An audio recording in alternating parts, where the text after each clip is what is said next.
Welcome, everyone, to episode 6 of the Cardano Effect podcast. The purpose of this podcast is to take high-level developer information and projects occurring within the Cardano space or ecosystem and break them down into bite-sized, consumable pieces of information for everyday use. I'm your host, Philippe, and we're going to get this podcast started. So I want to thank everyone for the support on Reddit, on Telegram, on Twitter. It's been wonderful. Our subscriber count is growing. People are asking questions daily. They're sending it to our email. They're sending it to Twitter. They're sending it to Reddit. So thank you. We're getting great feedback, and we welcome all critiques, comments, whatever you have to say. Please send it over to us. We are reading. So we have a special guest for this podcast, and Rick is going to be introducing, but we have our 3 hosts today, Sebastian, Rick, and myself, and we're going to be doing a little bit of a different style. So our last guest was Charles Hoskinson. It was more of an AMA. We were just going through the Reddit questions, but we're going to be going through Reddit questions towards the latter half of this podcast. The first half, we're just going to engage in a dialogue, and the second half will be the Reddit questions. But we're not going to be able to get through every Reddit question.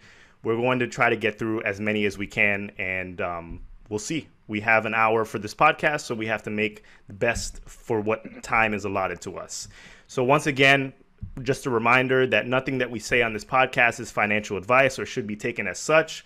You know, you are your best financial advisor, and if you don't think so, go and try and find someone who's qualified. With that being said, I am going to pass the baton over to Rick, who is going to introduce our special guest, and we're going to get started very quickly. So, Rick, how are you doing today?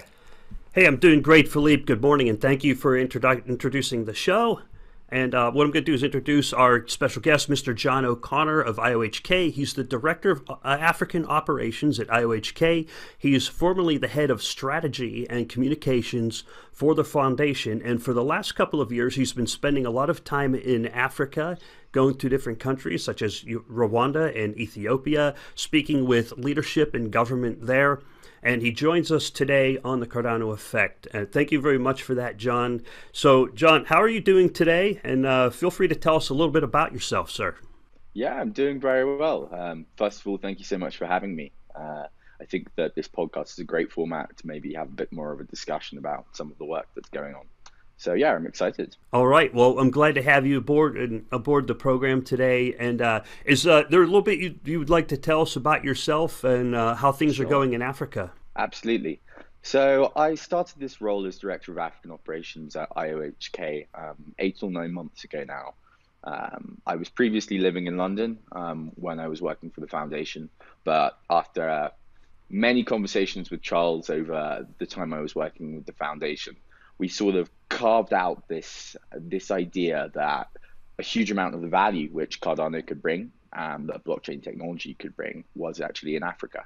And I was very keen to basically make a move and start scoping out the opportunities for IOHK.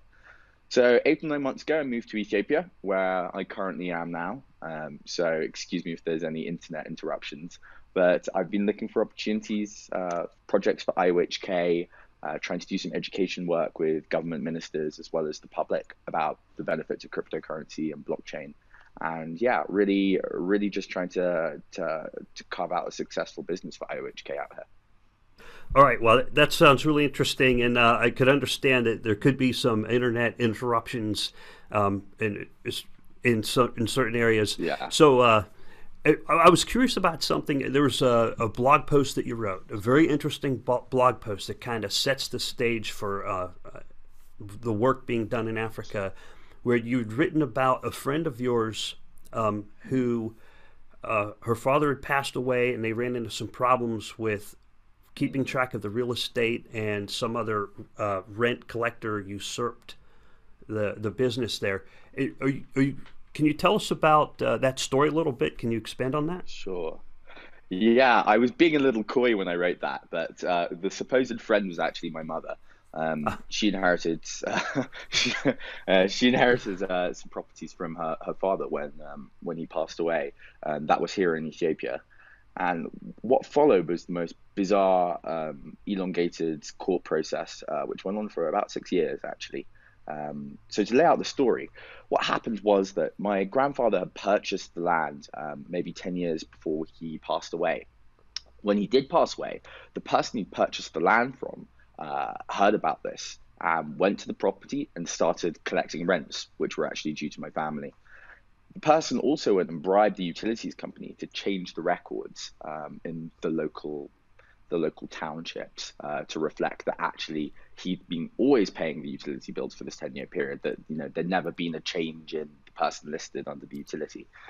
With this information, he went to the court and contested my mother's ownership of the land, and without a single document which could prove without a shadow of a doubt ownership, because essentially you could go and bribe people in the courts. It turned into a 6-year process. And I think that was one of the use cases where it just became really clear to me that having a digital land registry, which was based on the blockchain, would be able to deal with many of the trust issues which plague the Ethiopian legal courts over land disputes.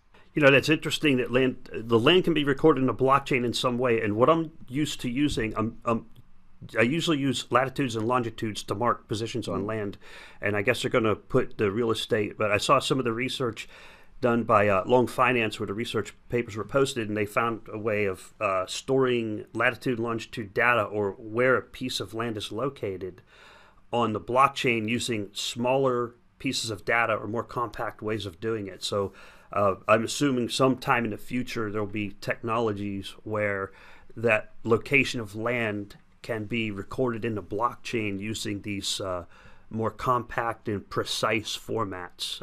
It's what I'm assuming. Does anyone know any more about that? On how the land data would be stored in a blockchain? I could throw in some thoughts on this. So for me, this isn't a huge issue, right? There's many different ways in which you could record the position of the land. Simple GPS coordinates would be satisfactory for this use case. And this isn't a hugely data intensive, data expensive activity, right? These are just coordinates. So I've never really seen that as a particular issue actually within this use case. I'd like to add that this is very important because the overarching theme for the previous podcast, and people ask these questions all the time about use cases in cryptocurrency in general. And coming from a Western lens, it's sometimes hard to see exactly where you can use crypto and how it can be advantageous to yourself or your business. And like, for example, you purchase something just randomly, but there are already payment rails that exist that are more convenient than blockchain in general. But when you're moving to developing nations and third world countries, it becomes a little bit more useful because those payment rails haven't been established already. And it's interesting that you bring up that story about the land registry, because I was actually going to bring up a similar experience. My family comes from Haiti, and it is a third world country. And there are, on my mom's side, there was like 6 pieces of land. It was insignificant, but parcels of land handed down from probably great-grandmother. And when my family left, someone moved in, started taking rent, and that person is quote unquote family, but they're a strong man, so nobody really wants to get involved. They're very corrupt. You can end up losing your life, and bribery is at an all-time high. So making sure that these lands get attributed to the people that actually own the land is super important. Charles was actually mentioning before in an AMA about the Syrian conflict and what happens in 50 or 100 years when that conflict ends and people move back and people don't know who owns what. And it happens. And Ethiopia and Eritrea, they haven't been always the best of friends. And maybe 50 years, 100 years from now, the people will be more involved with each other. And how do you see blockchain in general, or land registry, solving these warring crises and making sure that the correct people own the correct land? And I don't know if you see a use case in that sense. Yeah, so I'm going to be very clear here, because whilst there are benefits from having a blockchain-based land registry system going forward, it doesn't help you agree on what the initial land distribution is, what the correct distribution is. So within the case which you've given here, if you could get everyone to come in and agree that, okay, this is my piece of land, that's your piece of land, and you could settle all of the disputes you had over land. From then on, a blockchain-based system would help maintain the accuracy of the disputes. But you're going to get there. And in countries where land has been a significant conflict point and has often driven a lot of the wars or the disputes which you see, that's quite difficult to do. One thing to note is that, one of the reasons this kind of property use case has not caught on as much as one think it might is because it requires significant participation from the government, right? They need to convince everybody and all businesses start adopting and moving into this new system, right? And so far, I'm not sure if there's been any government that's really been willing to make that effort. So it's obviously a non-trivial amount of work. And I was wondering for, Africa, are there any countries where the government really feels like they are willing to, do the work required to make this happen? Or more in general, I guess, how receptive are governments over there to these various ideas? It depends on the country. Some countries are famous for being very, very innovative when it comes to technology and being really open to new proposals or new tests which involve exciting technology. And Rwanda is a very good example of that. It's a small country, which means it's quite a self-contained test, and the government is really trying to drive an agenda of technology and innovation to develop the country. And actually, just that brings me on to make it specific for Cardano. I think that at some point next year, we'll probably be running a land trial in South Africa. So the idea here is that we're going to be doing some projects in the townships, these quite impoverished areas. So we're basically just going to stick on this land registry project into another project which we're running. So it'll be quite organic. The ledger won't be complete at the beginning, but it should be a good way for us to trial the technology. Wow, so it's being used as a currency, or I mean, there's ADA is used touted as a currency, but there's also ways you can use it to track land. And I've also seen some of your previous podcasts. You have a lot of videos out there on YouTube and used to track coffee. I'm trying to wrap my head around how do you use blockchain to track coffee shipments. I'm assuming it's like a supply chain management matter? Absolutely. So for some applications, I think maybe permission ledger or enterprise ledgers make more sense. And I think that with supply chain management, an enterprise product, something which we're building internally at the moment, might be a better solution than the public ledger, which we've got at the moment. But the basic idea is credibility to all of the different actors who exist within the supply chain. Many of them have reasons to lie about how much is being shipped, what they've received.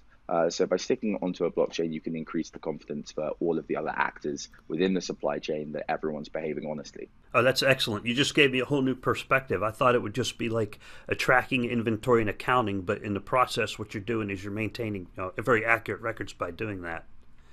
So, and that's how it's used in supply chain. There's how are the as far as a currency, how are the central banks in Africa receiving that? I'm assuming in Africa, and they're specifically in the countries of like Rwanda and Ethiopia. Are the central banks receptive of the new idea of a blockchain coming into their territory? I think that let's make it specific. So Ethiopia is very positive about the concept of blockchain and sees these areas of supply chain management, digital identities as really interesting areas which blockchain could innovate on. On the other hand, we have quite a restrictive national bank over here, and anything relating to currency is the preserve of the national bank. It's also been one of the reasons why mobile money has had quite a slow uptake in Ethiopia. I think that there's different plays. Cryptocurrency is probably not going to be a big seller in Ethiopia, but there's very much an appetite for blockchain. I want to touch on a previous point that you made about the test case in South Africa for the townships. And how important do you think it is for regional representation? I was reading on your bio that you are of Ethiopian descent and Irish descent. So like you have a stronger foothold than most in Ethiopia. But in order for Cardano to achieve its African ambitions, do you think it's important to have more regional representation from these specific countries? Because I don't know, that's key for getting things done in developing nations and developed nations as well. Sure. So Yeah, absolutely. So next year, I'm going to be driving a big push on the community side across Africa. When I gave Charles my strategy update pitch, I penciled in we want to have community events in like 22 countries in 6 months' time, and Charles is like, "But there's 52 countries in Africa. Why do you have 22 down here?"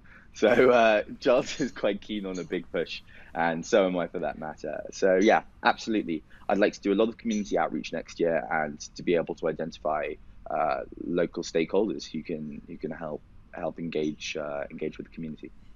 Wow, you've been to 22 countries so far. That's amazing. You've actually like Uh, visited and traveled. I've probably been to 9 or 10, but there's been events organized locally by people in a whole host of other countries. So the idea is pull all this together into a coherent strategy and have a whole suite of Cardano events going on regularly across the continent. And what's funny is you said, "Hey, I have 22 countries lined up," and the response was, "Well, Yeah, there's 52. What about the other 30?" exactly. It's a classic Charles Hoskinson comment. do you find that there's a different way to conduct business, whether you're in sub-Saharan Africa versus East Africa versus West Africa versus Northern Africa? Yeah, I mean, these are, this might seem silly, but it bears repeating. Africa is not a homogenous place. It's an entire continent, and you have huge differences in how business is done based on where you are. I think that, there's more jobs and there's more opportunities for IOHK than we can fulfill next year. There's just an immense amount of things that we can do and value that we can add. There's work here for us for forever if we so choose to take it. So, my focus has been really in sort of Uganda, Rwanda, South Africa, Ethiopia, potentially Kenya so far. But as and when we have more capacity, expect to see us being involved in many other countries. I really like the strategy that you guys are using, at least as far as I understand it. Like you're going into Africa and you're teaching the software engineers the programming language Haskell. If I read some on your Twitter. So are you teaching them more than just the programming languages? And how's that going with teaching people how to use Haskell? Are they receptive Yeah. to that? So the Haskell training course is actually a big portion of the strategy. The idea being that we as IOHK people don't necessarily know the problems which are really valuable to solve in each of these countries. So if you go and educate the crop of incredibly intelligent software developers, get them using Cardano, get them on the platform, get them writing smart contracts, actually they're going to come up with much more interesting problems to solve than we will. That's brilliant because it adds infinite extensibility to where instead of saying, "Hey, let's give someone a fish," you're teaching them how to fish. Yeah, absolutely. I mean, this is the idea, and it also creates this community of incredibly involved people in each of the countries that we're choosing to operate in. So not to completely shift gears, but that's what I'm about to do is internet connectivity. There's so Yeah. internet. How's that working out? Like I'm used to first world internet, mostly mainland U.S., Japan, super high speed internet all over the place. You're always connected. I'm connected probably a week at a time. I do not lose internet connectivity. And I'd imagine in Africa, it's very sparse areas out there where there's land ownership and where the farms are at. How's that looking for the internet connectivity side of the house? Yeah, I mean, it's a bit of a running joke actually that whenever I do conference calls with the team, that my connection's always dropping in and out. But this is just the way things are, and there's actually a great change in terms of internet connectivity across Africa. We're now being connected. Data prices are falling. The trend is definitely an incredibly positive and incredibly quick one. That being said, yeah, it can be a challenge. And it does make you have to think quite cleverly and quite seriously about what solutions you're building. Are they appropriate for a low data environment? Yeah, I wonder if things like wireless connectivity is more appropriate for low data environments. That seems to be the case in the U.S. If you're in a remote location, you might be using some sort of satellite landline combination or wireless only. as opposed to getting fibers and cables run out into remote areas. But as long as people have connectivity, blockchain data doesn't use a whole lot of bandwidth. You just need to be able to get connected, and the bandwidth is kind of low once you're attached. Absolutely, and I think that this actually falls into, or at least introduces the second question of smartphones. This is a classic question which I get. How are you trying to use technology and blockchain in Africa when no one's even got smartphones? That's just incorrect now. Smartphone prices, driven mostly by Chinese providers, have dropped and dropped and dropped. I think you can get $30 incredibly functional smartphones now, and they're selling like hotcakes. And these prices are just going to come down and down and down. So when we're at sort of $10, $15 smartphones, you can bet that you're going to see massive adoption. I have to add, last episode we were talking about proof of work versus proof of stake and the energy consumption for both. And we were talking about Bitcoin and how it runs the same amount of electricity that the entire country of Bangladesh does in a year for processing its processing its blocks. And Cardano, of course, is proof of stake, so it's a lot more sustainable and energy efficient. But this leads me to the question of whether or not,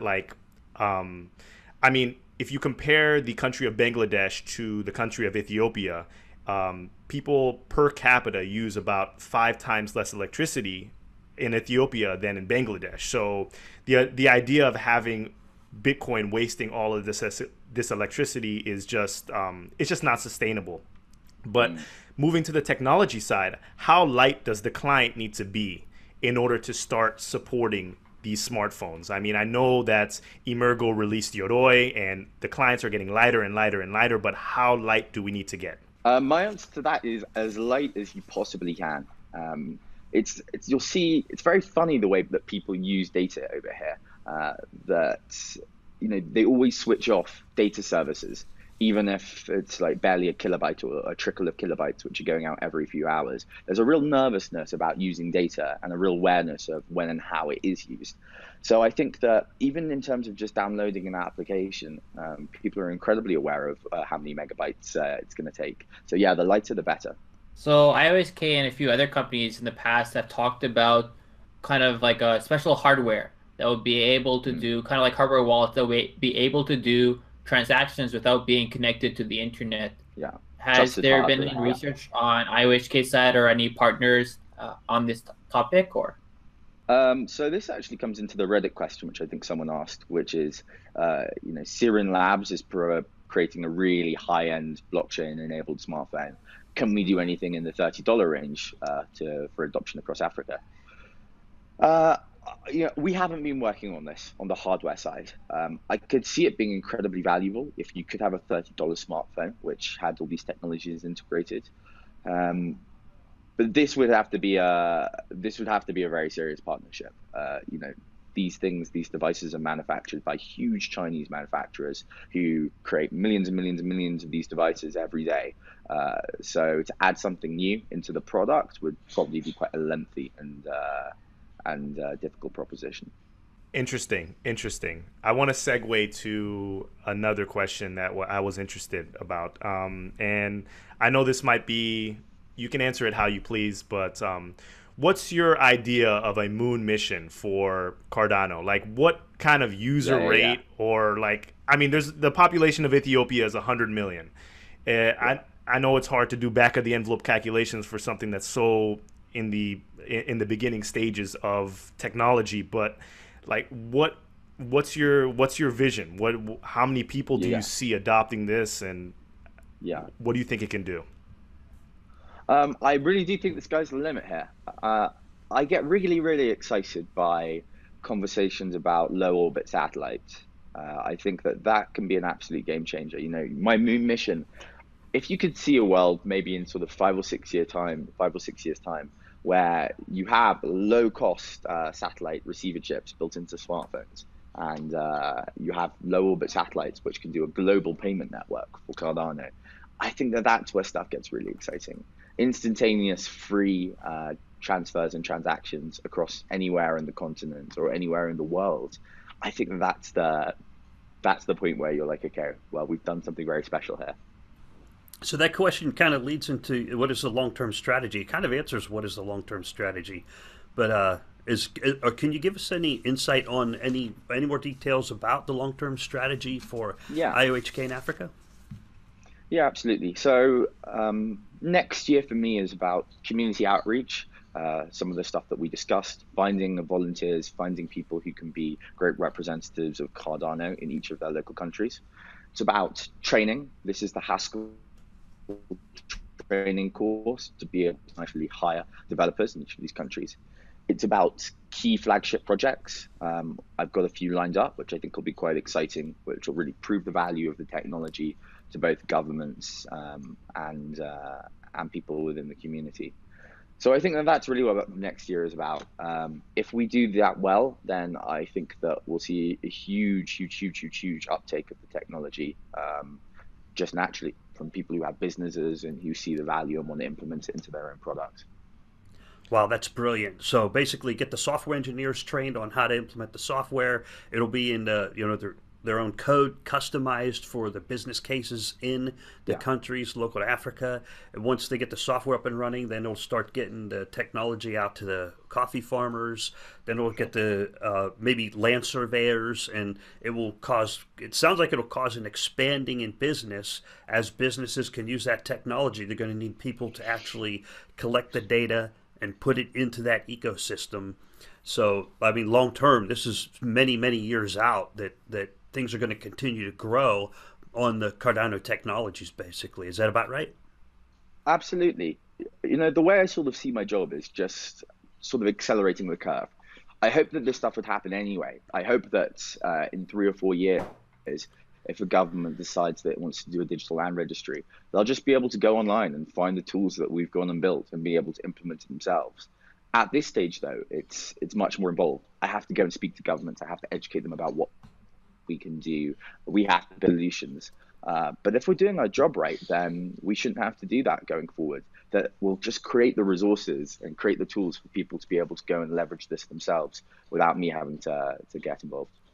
This sounds like a lot of work. Is it just you doing this by yourself, or you got other people helping you with all this? Well, it's just me. But we're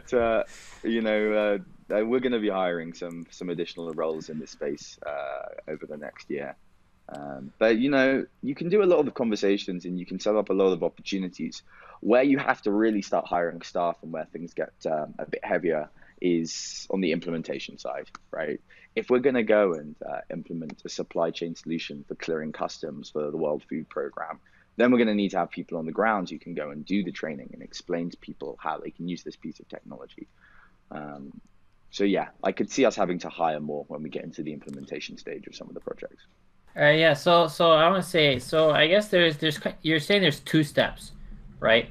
One of them is kind of having the discussions, getting to know the people in all the various governments, the different companies, and then the second step is convincing them to actually build something, right? So you're saying for this year you're in the conversation stage, and next year you're going to be focusing on the groundwork to build up the conversation to maybe end of next year or the year after get to the building stage. Is that kind of what you're saying, or? Yeah, so this year really has been about creating a flow of opportunities, and that flow is absolutely humongous. So now that we've sort of validated that there is an appetite for the services that IOHK can build, we need to move into actually executing and implementing. So I've got some top picks, which next year we're going to be working on and building. But I wouldn't say 2 or 3 years out for the actual execution. We're looking at next year. That's great. That's great. So as far as execution, who are you most excited to work with? Is it the governments? Is it NGOs? Is it small businesses? Is it individual people? Who are you most excited to speak to and cultivate relationships with? You get different things from different people. For instance, government contracts could be really prestigious for the project, and they bring a lot of cachet there. But they also introduce new problems. Working with governments can sometimes be a lengthy process, and it can introduce new complexities.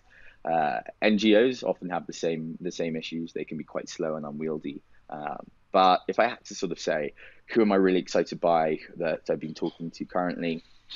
I think that actually the World Food Programme have really got their stuff together. So I'll just go back to what I was saying. Yeah, I think that the World Food Programme have been really on top of it. They had a very clear project proposal, a very clear idea of what they wanted to do. So we're in talks with them. Yeah. Sorry, I don't have a clear answer for this one. So, like, for example, the World Food Program, how these companies are soliciting blockchain solutions and then you're finding them out, or is it more of a proactive process on IOHK's part in presenting solutions? How does it work? I mean, is it them presenting solutions or are you presenting solutions to them? Well, this is what was so nice about the WFP is actually they have a really clear idea of what they want. So they came to me and said, can you guys go and do this? And we're in conversations with them about that now. A lot of the opportunities have to come the other way. I do spend a lot of time going to people and going to organizations and saying, I can see value here. I think this solves a problem for you, but you understand this problem better than I do. What do you think? And then it becomes a dialogue, and together you iterate and come up with a project proposal. Interesting. Is there anything that you can elaborate about your partnership with the World Food Program as far as what kind of blockchain solutions are you providing to them, or what are they looking for? Is it supply chain management? Is it some sort of other use case for blockchain that we're not aware of? Or I don't know how much you can say about that. So maybe let me just go again. I've got 3 top picks or 3 areas which I think further development work would pay massive dividends and would get us lots of projects and lots of interesting work coming in. For me, it's land registries, digital identities, and supply chain management systems. I think for all of these areas, we could have 4 or 5 projects in each of the countries which I visited so far. So there's a large volume of work for these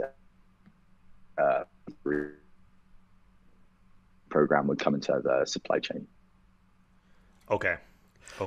You know, there's a subject you brought up there, digital identities, and maybe Sebastian can help me out here. I don't want to put Sebastian and Johnny on the spot, but digital identities on the blockchain. I'm trying to figure out what does that look like, or how is an identity represented on a blockchain? I can imagine, I have like my driver's license or my passport, and that data is entered into a blockchain, but how would that be retrieved? Like, would it be a biometric, or would it contain a picture of myself? Does anyone know how that's going to work, or have any ideas?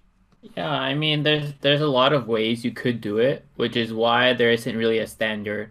A lot of people have proposed different possible standards to do this. In fact, if you look at Ethereum, their repository for standards and standard submissions, there's a few different proposals. Some of them have been accepted. Some of them have been in debate for a long time. But basically, you need people to basically approve of your identity in some way, shape, or form, right? So I'd say like this is me on the blockchain. You have some sort of smart contract or whatever you want on the blockchain that somehow claims this is you, okay? And then other groups would make claims about you, right? So for example, like a bank would have a known address, and from their smart contract, they say we validate that this other smart contract belongs to like person X, right? And then some maybe somebody who's renting you your apartment will also make a claim saying, yeah, this is person X and they are renting whatever from me. And then so whenever you want to prove that this is really you have a list of claims that proves your identity. You can trust this is me because the government says it's me, my bank says it's me, and blah blah says it's me. And then you can introduce various layers of privacy, right? So you could say like, okay, these are all private, and when somebody asks for my identity, I choose what to share with them, right? So imagine maybe I sign up to a website online, and they say we need a claim from one of these banks, and then you have some key to decrypt this information. You only share the claims you want to share. So there's a bunch of different ways you could do it, but it looks something like that. Does that make sense? Yeah, hopefully I explained it in a way that's simple to understand. I think you did an excellent job there. I'm glad I didn't have to do that. Yeah, that's why I prompted. Hey, let's hear from Sebastian on this. He's our techie guy. So, John, what brought you to Cardano? What brought you to blockchain in general? We didn't ask you this at the beginning, but we'd like to hear everyone's journey of how they got into blockchain and how they ended up in this niche project. Yeah, so I think I've always had an interest in currency and currency systems. I studied economics at university, And I remember during my final exams, I started reading about how people had started to use digital currencies in games like EVE Online and had built like really sophisticated financial apparatus within these games. They were creating like collateralized debt obligations, real estate businesses in it.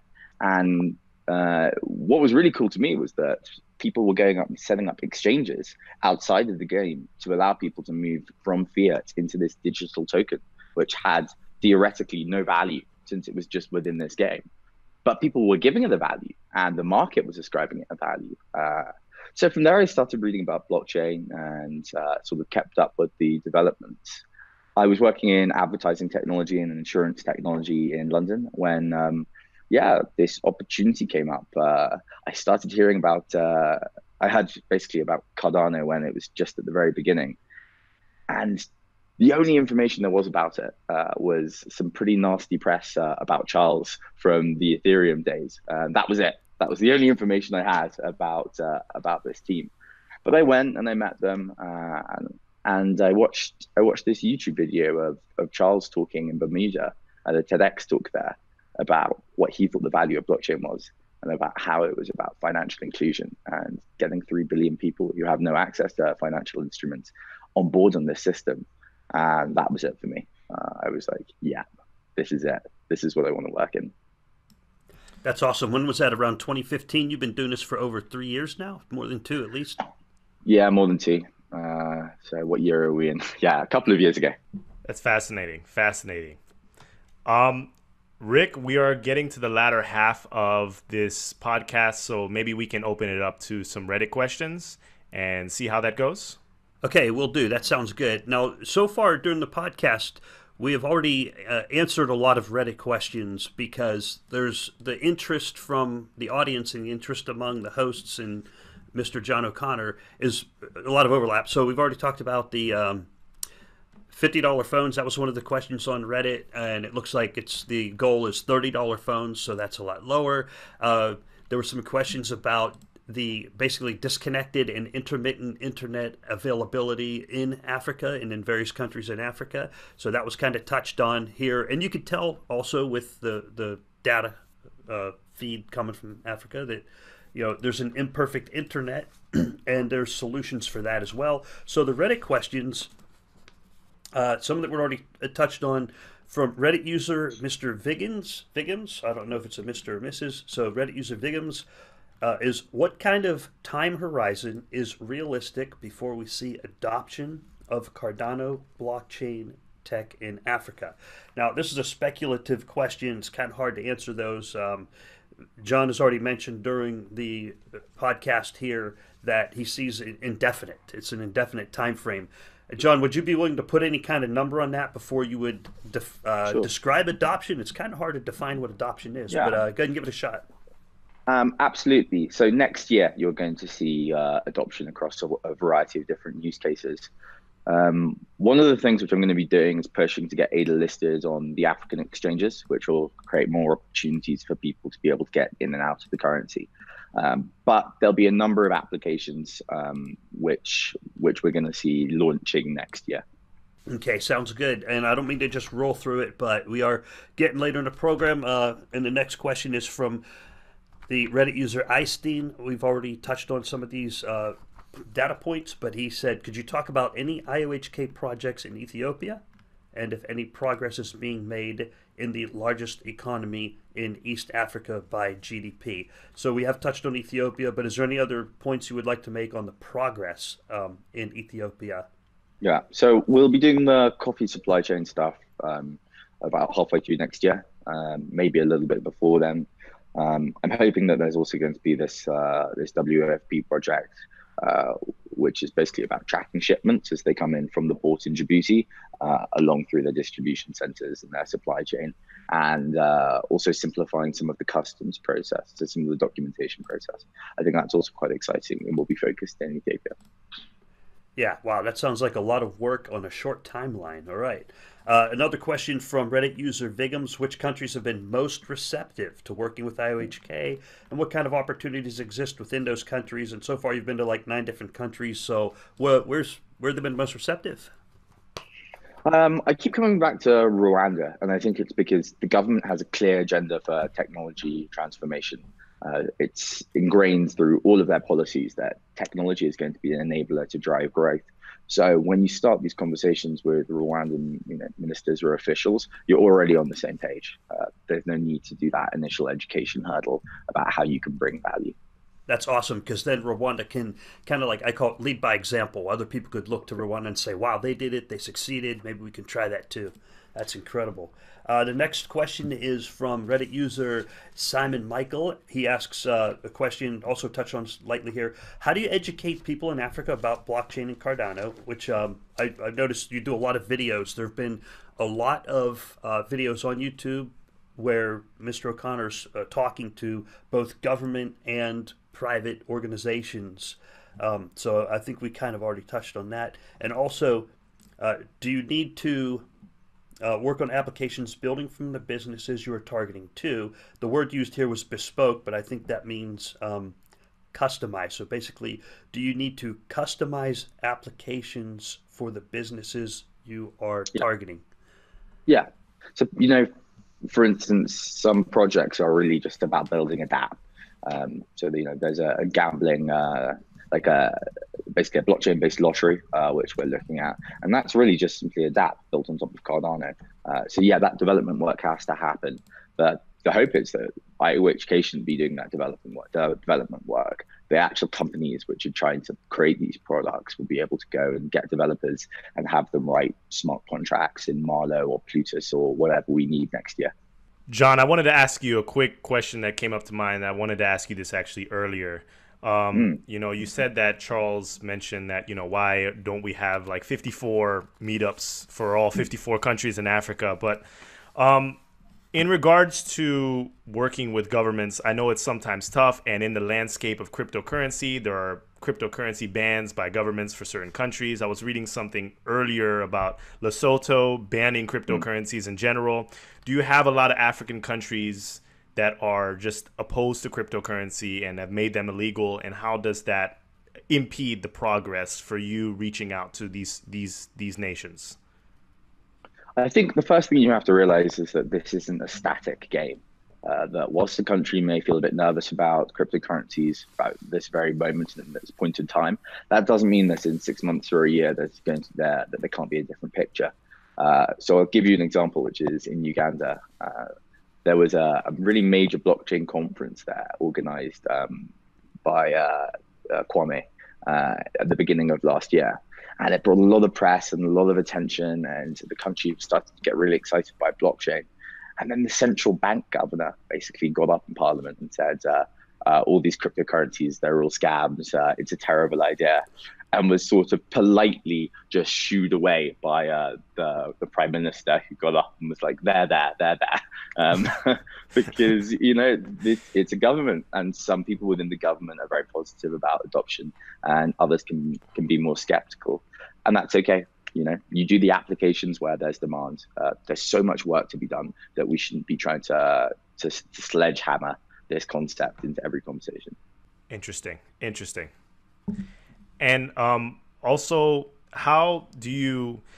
what's the competition like looking? I mean, is it Cardano alone pushing for African solutions? And is it more competitive in more affluent African nations like South Africa or Nigeria, countries that have a little bit more money on the African continent? Are you finding a lot of friction with other blockchain companies trying to find solutions as well? Or do you feel like Cardano's leading the way for this movement?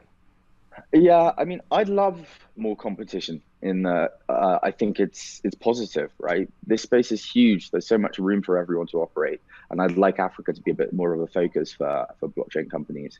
I can understand it's very distracting. You're a company like EOS and you go and you raise a couple of $1 billion. Is really implementing this technology in Africa going to be a focus for you? Maybe not yet. So I haven't seen a huge amount of competition from other people in the space, but I do expect that to change next year. Africa has got so much potential for this technology that I'm 100% confident that we'll see other players making a focus of it. So we can take it as a good sign that Cardano is kind of leading the way and I'm trying to aim for that first market mover, and they're trying to get that advantage. So I think you'll be ahead of the game by next year.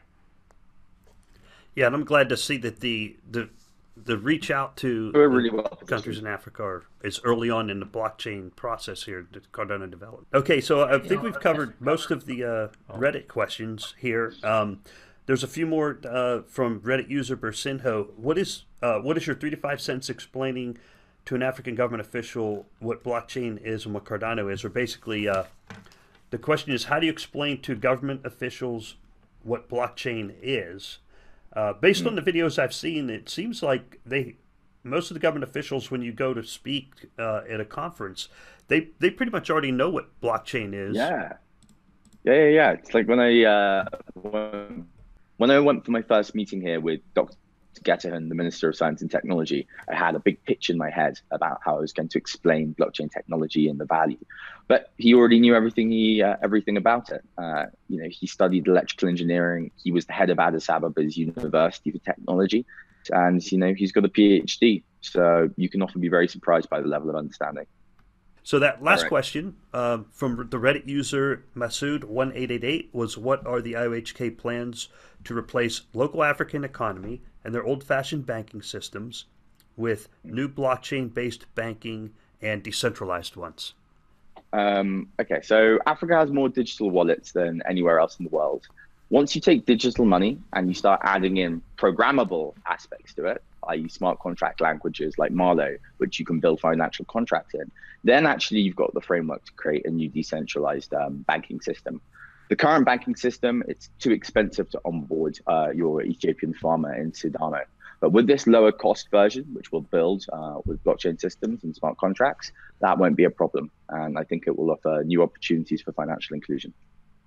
All right. Thank you very much for that, John. And that concludes our Reddit questions. I would like to thank the Reddit users for providing some input here, comments and questions. Thank you very much. And that's all I got from Reddit, Philippe. Yes. Sebastian, I believe you had a question.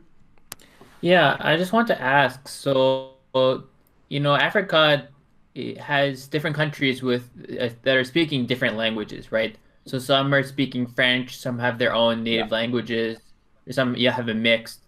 Do you find that, one thing I want to say is that, especially for new technologies, usually all the documentation, everything's written in English.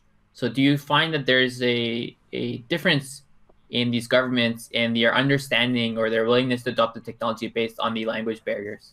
I think English is the language of business and the language of government across most of the continent. So English is a good starter language for me to have.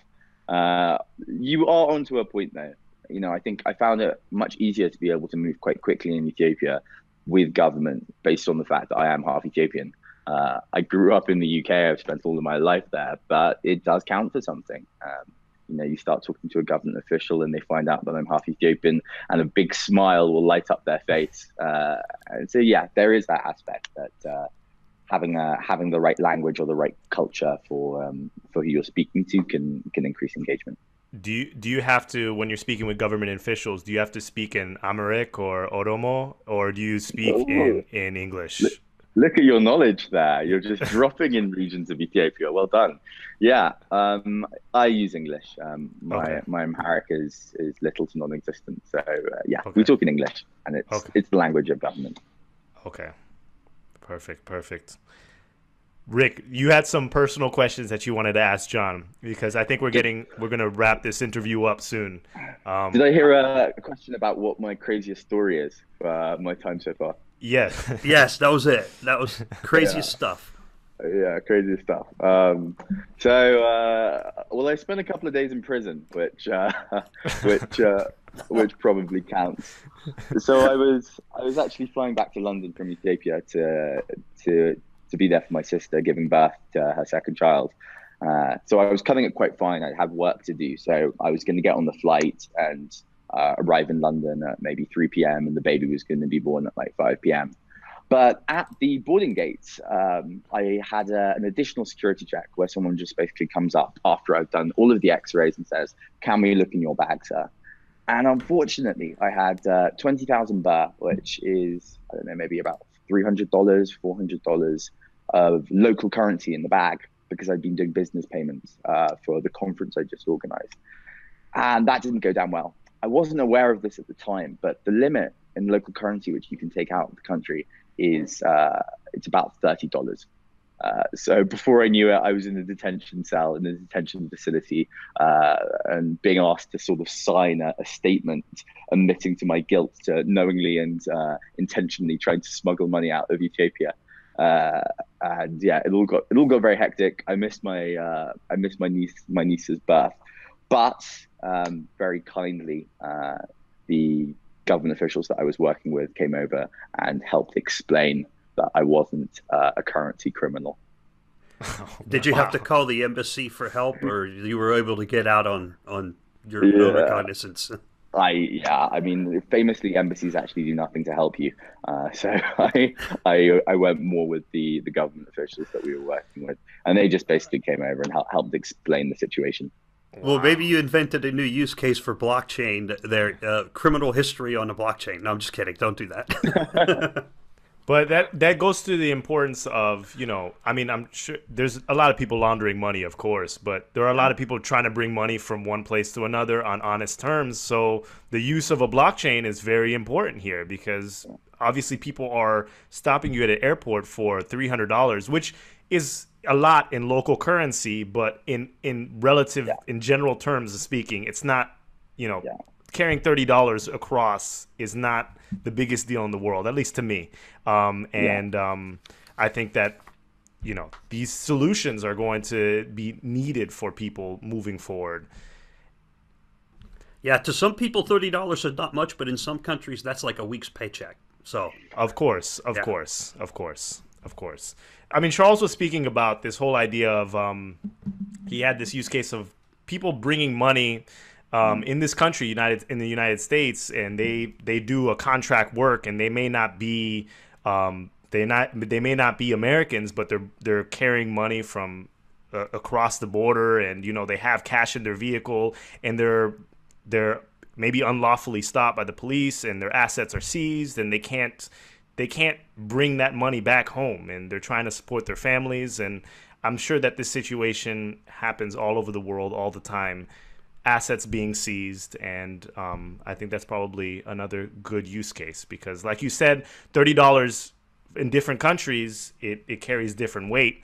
And what if someone is bringing $30 to their family that lives across the border, and that's everything that they have, and it gets unlawfully seized? That's not a good thing at all. Yeah, and that's what I like about blockchain and digital currencies is it knows no borders, and it has no loyalty to any government, so it's more portable in the long run. You don't have to convert it when you cross a border or you go through an airport, once it's more broadly accepted anyway.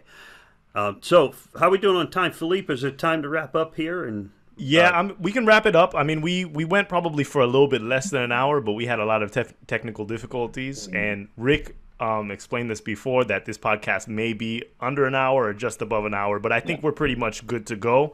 I don't know if any of three of you had any more questions. John, you can have I'm going to just conclude the episode, and you can have the last final words, and we can pretty much wrap it up, if that sounds good with you. Yeah, let's do that. Okay, so I want to thank everyone for listening to the Cardano Effect podcast, episode 6. Thanks to all the Reddit users that were asking questions. We got to as many as we could. We obviously you're going to see a couple of chops through the editing process, and we had some internet issues. We tried our best, and it was very good. It turned out very, very well. John was very patient, and he was losing internet on his side. So it wasn't difficult, though. The first half was definitely better than the second half as far as internet connectivity. But like previous episodes, please contact us at thecardanoeffect@gmail.com. Contact us on Telegram, contact us on Twitter, on YouTube. Drop the comments below. We're reading them. Thanks to Sebastian and Rick, and thanks to our special guest, John O'Connor. You're welcome on this podcast anytime. Whenever you have any new announcements, you just let us know and jump on whenever you need to. John, I don't know if you want to add any final words to the community. Thank you so much for your time. We really appreciate the opportunity. Fab, thank you very much. Yeah, just one quick message, which is about our community outreach next year.